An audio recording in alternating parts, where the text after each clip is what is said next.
అలాగే జరుగుతుందండి. కొత్తగా ఏమి ఇన్నోవేషన్ జరగలేదండి. 1995లో మీరు ముఖ్యమంత్రిగా ఉన్న రోజుల్లో మీరు ఒక మాట చెప్పేవారండి. ఏమనంటే ట్రెంచ్లు కొట్టండి, చెక్ డ్యాములు కట్టండి అంటే అంతా నవ్వుతూ ఉండేవారండి. కానీ నా చిన్నప్పుడు 200 అడుగులు ఉండే బోరు ఈవేళ 450 అడుగులు వెళ్ళింది సార్. ఈవేళ 450 అడుగులకి వెళ్ళింది సార్. 200 ఉండేది సార్. దానికి కారణం ఏంటంటే ఇక్కడ మన ఏరియాకి వచ్చేసరికి 1000 mm వర్షపాతం ఉంది సార్. ఒక ఎకరానికి వచ్చి 4000 మీటర్లు అయితే 40 లక్షల లీటర్ల వాటరు మన రెయిన్ఫాల్లో తీసుకుంటున్నాం సార్. కానీ ఇక్కడ హై వాటర్ ఇంటెన్సివ్ హార్టికల్చర్ వచ్చి పామాయిల్ సార్. పామాయిల్కి అత్యధికంగా 35 లక్షల లీటర్లు వాటర్ కావాలండి పర్ ఇయర్, పర్ ఎకర్.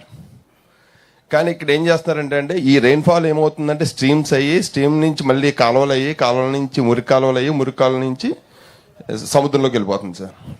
ఈ విషయం తమరు మీరు గమనించి ఫామ్ పాండ్స్కి ఒక చిన్న ఐడియా ఉంది సార్. మీరు ఎలా చేస్తే ఒక్క మాట చెప్తాను సార్. అది ఏమైందంటే ప్రతి దాంట్లోనూ వాటర్ స్ట్రీమ్ అవుతుందండి, ప్రతి చేలోను. అది హార్టికల్చర్ బాగా ఎక్కువ ఉందండి. అగ్రికల్చర్ అయితే మనం ఏం చేయలేమండి. అది ఏదైతే చివరికి వస్తుందో ప్రతి 5 ఏకర్స్కి ఒక ఫామ్ పాండ్ చేసి దాంట్లో దాన్ని హార్వెస్ట్ చేసి, జనరల్గా మనకి 12 నెలల కాలంలో 6 నెలలు వాటర్ ఉంటుంది sir. From June to November to May వచ్చేసరికి డ్రై ఉంటుంది సార్. ఆ డ్రై టైంలో ఈ హార్టికల్చర్లో డ్రై మ్యాటర్ ఉంటుంది సార్. ప్రతి ఎకరానికి 2 టన్నుల డ్రై మ్యాటర్ వస్తుంది సార్ ఆన్ అండ్ యావరేజ్. దీన్ని ఏదైనా కల్చరైజ్ చేసి దాన్ని బ్యాక్టీరియల్ కల్చర్ చేసి డికంపోజ్ చేస్తే అక్కడే మైక్రోబియల్ యాక్టివిటీ పెరిగి మళ్ళీ మనం ఆ చేలోనే వాడుకొని ఎరువులు, యూరియా ఇవన్నీ కూడా తగ్గించే అవకాశం ఉంది సార్. ఇది అంటే మా అవగాహన సార్. మేము పాటిస్తున్నామండి. మీరు అవకాశం ఇస్తే అందరికీ చేస్తున్నారా? మీరు చేస్తున్నాం సార్. ఏంటి దానివల్ల లాభం ఏంటి? ఇప్పుడు నీళ్ళేమో నేలలోకి ఇంకుతాయి సార్.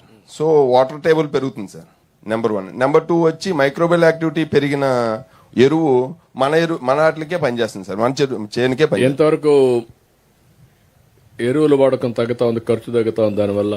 మేము ఫస్ట్ ఇయర్ 75% ఇది చేసాం sir, chemical fertilizer. Second year 50% అండి. ఇప్పుడు థర్డ్ ఇయర్లో 75% రెడ్యూస్ చేసాం సార్.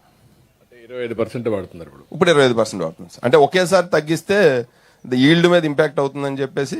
ఈల్డ్ తగ్గలా కదా ఇప్పుడు తగ్గలేదండి, కాన్స్టెంట్ గా ఉంది సార్. ఇప్పుడు నీకు ఈ ఎక్స్పీరియన్స్ అయినాక సార్ నెట్ జీరో ఏదైతే అనుకుంటున్నామో, పామాయిల్లో వచ్చే నీళ్లు అక్కడే భూగర్భ జలాలుగా మార్చడం సార్.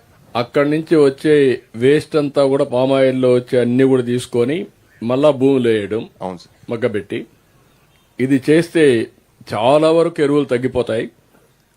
రెండోది, మీరు ఫైనల్ గా ఏదైనా వాడాలంటే మైక్రో న్యూట్రియంట్స్ వాడడం. అవును సార్. కెమికల్ ఫెర్టిలైజర్స్ కాకుండా మైక్రో న్యూట్రియంట్స్ వాడితే one of the best product వస్తుంది. దానికి రేట్ కూడా ప్రీమియం వస్తుంది. ఎందుకు ఈ నియోజకవర్గం, నేను అదే వెంకటరాజు గుడి చెప్పాను, ఈ ఎక్సర్సైజ్ మీరు స్టార్ట్ చేయండి, గవర్నమెంట్ మీకు అండగా ఉంటాం. అంటే మీరు అందరూ కూడా ఒకటి గుర్తుపెట్టుకోవాలి, ఇది ఎన్టీ రామారావు గారు ఉన్నప్పుడు మలేషియా నుంచి పామాయిల్ మొక్కలు తీసుకొచ్చాం. First time చరిత్రది.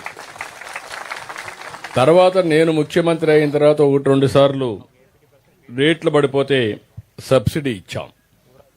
అక్కడి నుంచి కాపాడుకుంటూ వచ్చాం. మలేషియాలో ఏంటంటే హెవీ రెయిన్ ఉంటుంది, రెయిన్ ఫెడ్ ఇది. మన దగ్గర వెస్ట్ గోదావరి వాతావరణం బాగుంది, నీళ్లు లేవు. మీరు గుర్తుపెట్టుకోవాలి. ఒకప్పుడు నేను వస్తే పెద్ద గొడవ మీరు చేసేది, కరెంటు స్లాబ్లో ఇమ్మని పెద్ద గొడవ చేసేవాళ్ళు. దానికి కారణం ఏంటంటే కిందికి వెళ్తున్నారు, మీటర్ గాని పెడితే మీరు భరించలేరు. అందుకే ఆ రోజు నాకు ప్రత్యేకంగా వెస్ట్ గోదావరి జిల్లా అప్పట్లో, ఇప్పుడు ఈస్ట్ గోదావరికి వచ్చారు. ఆ రోజు నేను చూస్తే మిమ్మల్ని అందరినీ చాలా వరకు ఈ మెట్ట ప్రాంతాలంతా ఒక ఎత్తు. ఒకప్పుడు మెట్ట ప్రాంతాలంటే చాలా చిన్న చూపు. అప్పుడంతా కూడా డెల్టా అంటే గొప్ప అనుకున్నారు. ఇప్పుడు రివర్స్ అయిపోయింది. వాళ్ళు అక్కడే ఉన్నారు, మీరు మాత్రం ముందుకు పోయే పరిస్థితికి వచ్చారు. దానికి కారణం ఒక్క నిర్ణయం, చరిత్రలో పామాయిల్. మీరు అక్కడ ఆగిపోయారు. నెక్స్ట్ లెవెల్కి వెళ్ళాలి. ఆ నెక్స్ట్ లెవెల్కి వెళ్ళాలంటే నేను కూడా అదే ఆలోచిస్తున్నా. అవన్నీ నేను మాట్లాడతాను, మీకు చెప్తాను. ఇది ఒక పైలట్గా తీసుకుందాం. ఈ గ్రామానికి వచ్చాను, మీరు చెప్పింది ఇమ్మీడియట్గా చేపిస్తాం. నా concept net zero. Agriculture waste కూడా వేస్ట్ కాదు. దాన్ని కన్వర్ట్ చేసుకోగలిగితే సంపదగా సృష్టించుకోవచ్చు, మళ్లీ పొలాలకు వేసుకోవచ్చు, అనేక లాభాలుంటాయి. Will work it out. Thank you మా. ఎక్సలెంట్. ఏం చదువుకున్నావు నువ్వు? డిగ్రీ చేశావు. చాలా మంది చదువుకున్న వాళ్ళు ఉన్నారు ఇక్కడ, అందుకే చూస్తున్నారు. అందరూ ఫ్యాంట్లే వేసుకున్నారు. ఇప్పుడంతా మోడర్న్ రైతులైపోయాం. మీరు చెప్పింది, మీరు ఓసారి రైతుల్లో ఒకటి ఉంది, తెలివి ఎక్కువ, చెప్తే నీకేం తెలుసులే అంటారు. అదే పెద్ద సమస్య. ఓపెన్ మైండ్తో ఆలోచిస్తే మీ తెలివి మేము కోఆర్డినేషన్ చేయగలిగితే, ల్యాబ్ ఫీల్డ్ రెండు సింక్ చేస్తే బ్రహ్మాండమైన ఫలితాలు వస్తాయి. అది చేయడానికి ఇక్కడ నేను వచ్చా, చేసి చూపిస్తానని మరొక్కసారి మీకు విజ్ఞప్తి చేస్తున్నా. కెరియర్ సార్ నమస్తే సార్. మళ్ళీ మీ అనుమతితో మన వరి నుంచి పామాయిల్కి కన్వర్ట్ అయ్యి సక్సెస్ అయిన రైతులు కూడా ఉన్నారు సార్. అందులో